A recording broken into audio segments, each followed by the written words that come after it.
Aklat ng Pilipos, Kapitulo 1. Magandang Balita Biblia. Mula kina Pablo at Timoteo na mga lingkod ni Kristo Jesus. Para sa mga taga-Pilipos na mga hinirang ng Diyos at sumasampalataya kay Kristo Jesus, gayon din sa mga tagapangasiwa at mga tagapaglingkod. Sumainyo nawa ang kagandahang loob at kapayapaan ng Diyos na ating Ama at ng Panginoong Yesu Kristo. Ang panalangin ni Pablo para sa mga taga-Pilipos. Nagpapasalamat ako sa aking Diyos tuwing naaalala ko kayo. Ako'y nagagalak tuwing ako'y nananalangin para sa inyong lahat dahil sa inyong pakikiisa sa pagpapalaganap ng magandang balita tungkol kay Kristo, mula nang ito'y inyong tanggapin hanggang sa kasalukuyan. Natitiyak kong ang mabuting gawang pinasimulan sa inyo ng Diyos ay kanyang lulubusin hanggang sa araw ni Hesu Kristo. Kayo'y laging nasa aking puso, kaya dapat lang napahalagahan ko kayo ng ganito. Magkasama tayong tumanggap ng pagpapala ng Diyos, noon pa man ang ako'y malayang nagtatanggol at nagpapalaganap ng magandang balita at kahit ngayong ako'y nakabilanggo. Saksi ko ang Diyos na ang pananabik ko sa inyong lahat ay kagaya ng pagmamahal sa inyo ni Hesu Kristo. Idinadalangin ko sa Diyos na ang inyong pag-ibig ay patuloy na sumagana at masangkapan ng malinaw na kaalaman at pagkaunawa upang mapili ninyo ang pinakamahalaga sa lahat. Sa gayon, sa araw ni Kristo ay matagpuan kayong malinis, walang kapintasan, at sagana sa magagandang katangiang kaloob sa inyo ni Hesu Kristo, sa ikararangal at ikadadakila ng Diyos. Si Kristo ang buhay. Mga kapatid, nais kong malaman ninyo na ang mga nangyari sa akin ay nakatulong ng malaki sa ikalalaganap ng magandang balita. Nalaman ng mga bantay sa palasyo at ang iba pang naririto na ako'y nabilanggo dahil sa pagsunod ko kay Kristo. At ang karamihan sa mga kapatid ay lalong tumibay sa kanilang pananalig sa Panginoon dahil sa aking pagkabilanggo. Hindi lamang iyon, lalo pang lumakas ang kanilang loob na ipangaral ang salita ng Diyos. Totoo nga na may ilang nangangaral tungkol kay Kristo dahil sa pagkainggit at pagkahilig sa pakikipagtalo, ngunit mayroon din namang nangangaral ng may tapat na hangarin. Si Kristo ipinapangaral nila dahil sa tunay na pagmamahal, sapagkat alam nilang ako'y hinirang upang ipagtanggol ang magandang balita. Ngunit ang iba ay nangangaral ng di tapat sa kalooban, kundi dahil sa udyok ng masamang hangarin, sapagkat hangad nilang dagdagan pa ang paghihirap ko sa aking pagkakabilanggo. Ngunit walang anuman sa akin ang lahat ng iyon. Ikinagagalak ko na si Kristo ay naipapangaral, maging tapat man o hindi ang hangarin ng mga nangangaral. Ang isa ko pang ikinagagalak ay ang pag-asang ako'y makakalaya sa pamamagitan ng inyong mga panalangin at sa tulong ng Espiritu ni Hesu Kristo. Ang aking pinakananais at inaasahan ay ang hindi ako mapahiya sa anumang bagay, kundi sa lahat ng panahon, at lalo na ngayon, ay buong tapang kong maparangalan si Kristo sa buhay man o sa kamatayan. Sapagkat para sa akin, ang buhay ay para kay Kristo at ang kamatayan ay pakinabang. Kung ako'y mananatiling buhay, ito'y kapaki-pakinabang sapagkat marami pa akong magagawang mabubuting bagay. Hindi ko ngayon malaman kung alin ang aking pipiliin. May pagtatalo sa loob ko, nais ko nang pumanaw sa mundong ito upang makapiling ni Kristo, sapagkat ito ang lalong mabuti. Ngunit alang-alang sa inyo, mas kailangan pang manatili ako sa buhay na ito. Dahil dito, natitiyak kong ako'y mabubuhay pa at makakasama ninyong lahat upang matulungan kayong magpatuloy ng may kagalakan sa inyong pananalig sa Panginoon. Kung magkagayon, lalo ninyo akong maipagmamalaki at lalo ninyong pupurihin si Kristo Jesus dahil sa aking pagbabalik sa inyo. Kaya nga, mga kapatid, pagsikapan ninyong mamuhay ng nararapat ayon sa magandang balita ni Kristo. Sa gayon, makabalik man ako sa inyong piling o hindi, makakatiyak pa rin akong kayo'y naninindigan sa iisang diwa at sama-samang ipinaglalaban ang pananampalataya sa magandang balita. Huwag kayong matakot sa inyong mga kaaway. Magpakatatag kayo sapagkat ito mismo ang palatandaan na sila ay mapapahamak at kayo'y ililigtas ng Diyos. Dahil ipinagkaloob niya sa inyo, hindi lamang ang manalig sa Kanya, kundi ang magtiis din naman alang-alang kay Kristo. Ngayon, kasama ko na kayo sa pakikipaglabang nakita ninyong ginawa ko noon, at nababalitaan ninyong ginagawa ko pa rin hanggang ngayon. Aklat ng Filipos Kapitulo 2, ang halimbawa ni Kristo. Kaya nga, yamang mayroong kasiglahan ng buhay kay Kristo, mayroong pag-iwan ng pag-ibig, mayroong pakikiisa ng Espiritu Santo, at mayroong kagandahang loob at malasakit para sa isa't isa. Lubusin ninyo ang aking kagalakan, magkaroon kayo ng iisang kaisipan, mabuklod kayo sa iisang pag-ibig, at magkaisa kayo sa puso't diwa. Huwag kayong gumawa ng anuman dahil sa pansariling layunin o pagyayabang, sa halip, bilang tanda ng pagpapakumbaba, ituring ninyong higit ang iba kaysa inyong mga sarili. Pagmalasakitan ninyo ang kapakanan ng iba, at hindi lamang ang sa inyong sarili. Naway magkaroon kayo ng kaisipan na tulad ng kay Kristo Jesus. Kahit taglay niya ang kalikasan ng Diyos, hindi niya ipinagpilitang manatiling kapantay ng Diyos. Sa halip, kusa niyang binitawan ang pagiging kapantay ng Diyos, at namuhay na isang alipin. Ipinanganak siya bilang tao, at nang siya'y maging tao, nagpakumbaba siya at naging masunurin hanggang kamatayan, maging ito man ay kamatayan sa krus. Dahil dito, siya ay lubusang itinaas ng Diyos, at binigyan ng pangalang higit sa lahat ng pangalan. Sa gayon, sa pangalan ni Jesus, ay luluhod at magpupuri ang lahat ng nasa langit, nasa lupa, at nasa ilalim ng lupa. At ang lahat ay magpapahayag na si Hesu Kristo ay Panginoon, sa ikaluluwalhati ng Diyos Ama, maging ulirang anak ng Diyos. Kaya nga, mga minamahal, tulad ng inyong buong pusong pagsunod nung ako'y kasama pa ninyo, lalo kayong maging masunurin ngayong ako'y malayo sa inyo. Pagsumikapan ninyong maging ganap ang inyong kaligtasan ng may lubusang paggalang at pag-ibig sa Diyos, sapagkat ang Diyos ang kumikilos sa inyo upang inyong naisin at isagawa ang kanyang kalooban. Gawin ninyo ang lahat ng bagay ng walang reklamo at pagtatalo, upang kayo'y maging mga ulirang anak ng Diyos, matuwid at walang kapintasan sa gitna ng sanlibutang baluktot at masama. Sa gayon, magsisilbi kayong mga ilaw sa kanila, tulad ng mga bituing nagniningning sa kalangitan, habang ipinapahayag ninyo ang salitang nagbibigay buhay.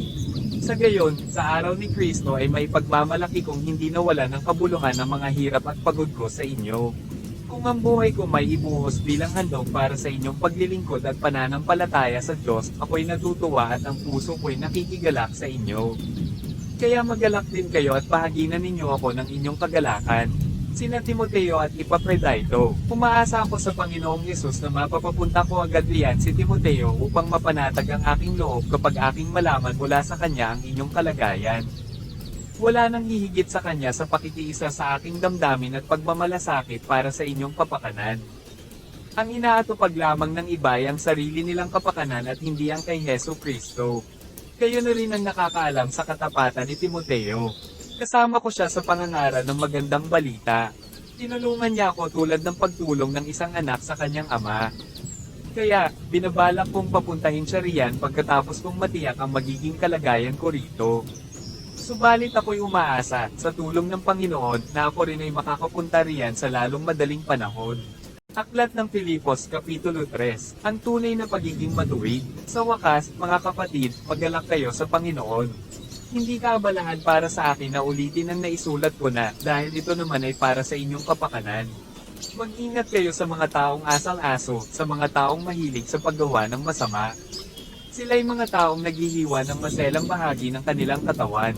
Tayo at hindi sila, ang tumanggap ng tunay na pagtutuli, tayong mga sumasamba sa Diyos sa pamamagitan ng Kanyang Espiritu.